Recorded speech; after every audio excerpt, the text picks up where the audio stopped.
اور آج بھی ہمارا چیمبر اس انڈسٹریل اسٹیٹ کو رن کرتا ہے روات انڈسٹریل اسٹیٹ کے نام سے. یہ آپ کو وہ تو ایک اسٹیٹ زمین ہو گئی ہائر کر دی, اس پہ لوگوں نے اپنے اپنے ادارے بنائے. آج بھی اس کا گرڈ اسٹیشن, اس کی پوری مینٹیننس, اس کی پوری وہاں پہ جو ایون آج ادھر امینٹیز ہیں وہ سب ہم راولپنڈی چیمبر کرتا ہے. اس کا ایک مینجمنٹ بورڈ ہے جو اس پہ بیٹھتا ہے. ظاہر ایوالونگ نیڈ ہے نا, پہلے وہاں پہ 200 فیکٹری تھی, آج 600 فیکٹری ہے. آپ کو ادھر جو چاہیے, تو یہ ایک باقاعدہ پروجیکٹ راولپنڈی چیمبر لے کے چل رہا ہے اور ادھر انڈسٹریل زون بنایا ہوا ہے. ایک مثال دے رہا ہوں, سیالکوٹ چیمبر کی آپ مثال لیجئے, انہوں نے اپنا ایئرپورٹ بنایا, انہوں نے اپنی ایئر لائن بنائی. بالکل. تو چیمبرز اب یہ کر رہے ہیں کام. ہم ایک کام سوچ رہے ہیں کچھ عرصے سے, ہمارا پلان ہے کہ ہم اپنا ایک بینک لائیں, چیمبر کا اپنا بینک ہو, چیمبر کے جو ممبرز جو ہیں وہ اس کے تھرو بینکنگ کر سکیں. ہمارے کئی ٹریڈرز کو LCs نہیں کھلتی بینک, تو آپ ایک بینک بھی بنا سکتے ہیں. بینک کی کوئی اتنی بڑی ریکوائرمنٹ نہیں ہے, آپ اپنے چیمبر کے نام کا بینک بنا سکتے ہیں. تو اس کے اوپر کام ہو رہا ہے. تو یہ اس طرح کے پروجیکٹس لے کے چلنے پہ ورکنگ ہو رہی ہے. آج ماشاءاللہ کیا کہتے وہ 90,000 کی ہم نے حد عبور کر دی اسٹاک ایکسچینج نے. تو آپ کیا کہتے ہیں کہ یہ کتنا خوشائند ہے, اور آیا اس سے بالکل آپ نے بالکل صحیح کہا. یہ انڈیکیٹر ہے میکرو اکنامک ہمارا, کہ میکرو اکنامک انڈیکیٹر بہتری کی طرف جا رہے ہیں. اس میں دیکھیں دو ہی وجہ, ایک تو ہمارے اچھے کمپنیز کے کو پروفٹس آنا شروع ہو گئے جو اسٹاک مارکیٹ کو ریلی کرا رہے ہیں, کمپنیز نے ریزلٹس اچھے دینے شروع کر دیے, انویسٹرز کا کانفیڈنس ہے. سیکنڈ کائبور, جو آپ کا اس وقت کائبور انٹرسٹ ریٹ اب نیچے آ رہا ہے, وہ سارا پیسہ یہ اسٹاک مارکیٹ میں جا رہا ہے. دیکھیں پہلے اگر آپ کو بینک میں پیسہ رکھ کے 24% بینک سے مل رہا ہے تو آپ کاروبار کیوں کریں گے, آپ اسٹاک میں کیوں ڈالیں گے؟ اب جب آپ کو, اور یہ نیچرل ہے نا 24-25%, یعنی آپ کا 4 سال میں پیسہ ڈبل ہو جائے کچھ کیے بغیر. یہ دنیا میں بتائیے کہاں ہوتا ہے کہ 4 سال میں پیسہ ڈبل کر لوں, کچھ نہیں کروں, بینک میں ڈال دوں.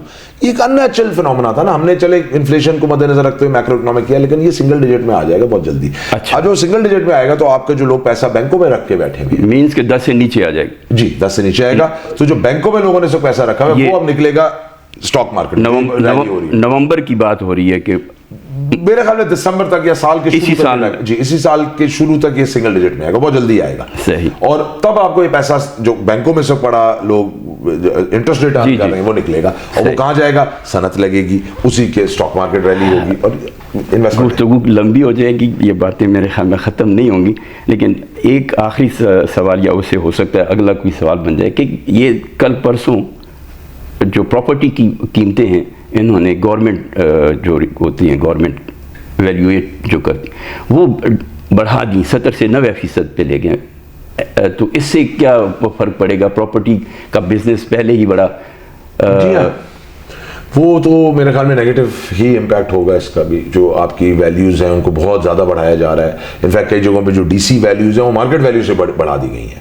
ایکچوئل میں مارکیٹ ویلیو نہیں ہے اور ڈی سی ریٹس بڑھا دیے گئے ہیں. تو اگین یہ وہی طریقہ ہے. دیکھیں یہ کیوں کیا جا رہا ہے, ٹیکس بڑھانے کے لیے. سمپل, یعنی یار کروڑ کا پلاٹ ہے, اس کو ہم اپنے پاس 5 شو کریں گے تو ہم 5 پہ ٹیکس لگا دیں گے. وہی میں کہہ رہا ہوں نا, تو آپ چور بازاری کو اور پروموٹ کریں گے. اب وہ لوگ جو کروڑ کا تھا وہ کہے گا ٹھیک ہے یار میں تو کسی بکس میں نہیں دکھاتا, میں کوئی باروں بار چیز لے لوں گا. تو آپ اس کو ریئل رکھیں گے. یہ میں آپ سے مثال دیا کہ یہ یعنی انہیں کو سکویز کر لو. کروڑ والے کا پلاٹ 5 کا دکھاؤ, اس پہ ٹیکس لگا دو, زیادہ ٹیکس لے لو. بھائی اس کی چیز 1 کروڑ کی ہے, آپ اس کی ویلیو 5 کیسے کر سکتے ہو؟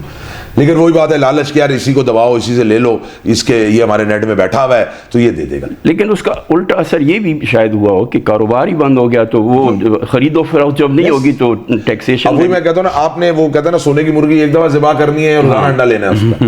تو انویسٹرز کو آپ اگر سونے کی مرغی انڈے دینے والی سمجھے تو وہ آپ کو دیتے رہیں گے. اگر آپ ان کا گلا گھونٹنا شروع کر دیں گے کہ یار ایک ہی دفعہ میں ان کو ذبح کر لوں, تو پھر وہ بھاگ کے آپ کو یہاں سے باہر ہی ملیں گے. جو ہم کئی سالوں سے دیکھ رہے ہیں کہ لوگ صنعتیں باہر لے جا رہے ہیں. یا افریدی صاحب کو مبارکباد دینا چاہیں گے. جی ماشاءاللہ, ان کا بڑا اچھا خوشائند خبر ملی. اور کیا ان کو سجیشن دیں گے کہ وہ کیسے, جی آپ کی کیا ان سے توقعات کیا؟ میرے تو as a business community in سے ایک ہی ہوگی کہ جو ہم اپنے اسٹیک ہولڈرز, اپنے پولیٹیشینز سب کو کہتے تھے کہ بزنس کمیونٹی ہمیشہ اے پولیٹیکل ہوتی ہے, chamber of commerce a political ہوتا ہے. ہمیں اس سے غرض نہیں ہوتی کہ اوپر کون آیا, گورنمنٹ کس کی ہے. ہم صرف تسلسل چاہتے ہیں پالیسیز کا.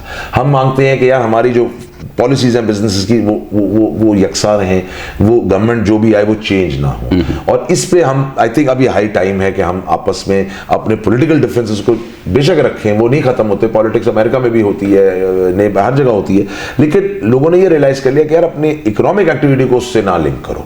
کیونکہ اگر تمہارا صنعت کار اس چیز کو دیکھتا رہے گا یار کل حکومت کیا آئے گی تو میرا SRO کیا نکلے گا, تو پالیسی, تو انویسٹمنٹ 10 سال کی ہوتی ہے, ہورائزن لمبا ہوتا ہے انویسٹمنٹ میں. تو چیف جسٹس صاحب سے میری یہی ریکویسٹ ہوگی کہ وہ اپنے گڈ آفیسرس کو استعمال کر کے کسی طرح ایک کوئی چارٹر آف اکانومی کروا دیں سب کا. جی تو میاں صاحب آپ کو اچھے لگتے ہیں؟ کون سے میاں صاحب؟ Prime minister. ہاں جی, میاں بڑے میاں صاحب بھی ہیں, چھوٹے میاں صاحب بھی ہیں. Prime minister. جی ہاں جی ہاں جی جی ماشاء اللہ وہ بڑا اچھا کام کر رہے ہیں. He is trying his best in the circumstances to do what he can. ان کی جو کڑوی گولی تھی وہ ان کو کیا ریزلٹ ملا؟ ملیریا ختم, یعنی کڑوی گولی ملیریا والی ہوتی ہے نا, تو انہوں نے وہ جو کڑوی گولی کھائی تھی, آیا وہ ان کی صحت کی بہتری کے لیے یا بحالی کے لیے مفید ثابت ہوئی؟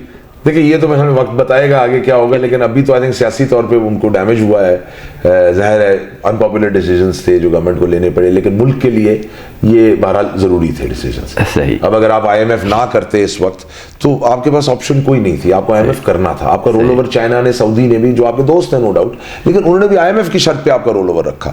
تو یہ چیزیں ان کو کڑوی آپ جو بات کریں لینی پڑی, لیکن آئی تھنک انہوں نے ملک کے انٹرسٹ میں لیا, یعنی بہترین کام کیا. جی ملک کے لیے اس وقت یہی جو کوئی نہ کر سکا انہوں نے کر لیا. جی IMF پہ مجبوری تھی اور وہ لینی پڑی تھی, بیماری ایسی. جی بالکل. چلیں اچھا ہے کہ وہ بیماری ختم ہو جائے.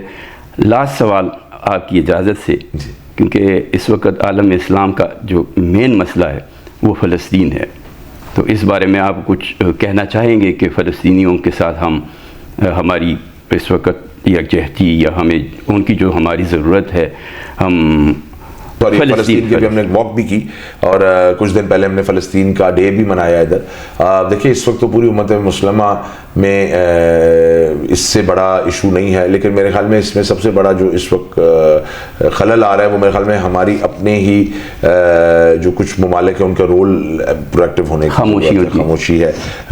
پاکستان تو ٹھیک ہے بول رہا ہے, ہم اپنی آواز اٹھاتے ہیں گورنمنٹ لیول پہ, لیکن جو ریجن کے خطے کے ملک ہیں آئی تھنک وہ اس طرح سے سپورٹس نہیں دے رہے. اور ایک اور جو وجہ آئی تھنک اس وقت اسرائیل جس چیز کو تھوڑا ایکسپلائٹ بھی کر رہا ہے وہ امریکی الیکشن ہے, کیونکہ امریکہ میں اس وقت الیکشن ہو رہے ہیں. ان کو بھی پتا ہے کہ یار اس وقت امریکہ کوئی میجر پالیسی چینج نہیں لائے گا جب تک الیکشن نہیں ہوتے, تو اس ٹائم کو انجوائے کر رہا ہے کہ اس ٹائم میں جو کر سکتا ہوں کر لوں, کیونکہ دیکھیں سب سے بڑا تو پریشر وہیں سے آئے گا, تب وہ رکے گا اور وہ آ جائے گا, وہ 2 ماہ میں آ جائے گا, کیونکہ امریکہ میں بھی بہت مخالفت ہے اس کے خلاف. سڑکوں پہ آپ دیکھیں آئے دن وہاں پہ بھی احتجاج ہے, لیکن وہ چونکہ الیکشن میں ہے گیا ہوا ملک, تو وہ اس وقت کوئی میجر پالیسی شفٹ نہیں لا سکے گا, وہ ویٹ کرے گا اگلے اس کے. اور یہی ٹائمنگ اسرائیل نے کی ہے یہ اپنا اوفینسو کو بڑھانے کی, کیونکہ اس کو پتا وہاں سے پریشر اس وقت نہیں آئے گا. لیکن جیسی نئی رجیم آئے گی, کیونکہ وہاں پہ بھی دیکھیں دنیا کو پتا ہے اس وقت یہ ظلم ہو رہا ہے. اللہ کرے وہ وقت آئے اور یہ جو ظلم اور بربریت کا سلسلہ جاری ہے جو ختم نہ ہونے کا, یعنی ایک ایسا سلسلہ نظر آ رہا ہے کہ جو ختم ہی نہیں ہو رہا. ہماری دعا ہے کہ وہ جلد ختم ہو اور یہ ظلم ختم ہو جائے. اسی کے ساتھ ہم عثمان شوکت صاحب سے, جنہوں نے ہم آئے تو قلیل وقت کے لیے تھے, لیکن ان سے گفتگو بہت اچھی ہوئی, انہوں نے جواب اچھے دیے, ہمارے سوال تو ایسے نہیں تھے. تو بہت شکریہ, انشاءاللہ آپ سے پھر ملاقات ہوگی. ہم توقع کرتے ہیں کہ آپ کا یہ چیمبر اور ہمارا یہ ملک ترقی کرے گا. ہمیں ایسی ہی قیادت کی ضرورت ہے جو ملک کی ضروریات جو ہیں اس کو مد نظر رکھ کر اپنی پالیسی اور اپنی جو ٹارگٹس ہیں وہ مرتب کریں, اس امید کے ساتھ کہ پاکستان قائم اور دائم رہے. آپ سے اجازت چاہوں گا. اللہ حافظ.